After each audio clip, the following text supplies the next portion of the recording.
Enggak sih, Cek, aku pusing jadi.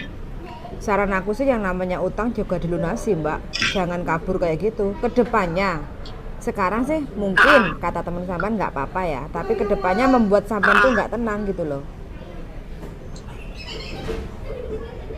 Oh, jadi aku tuh mendingan nungguin abis potongan gitu.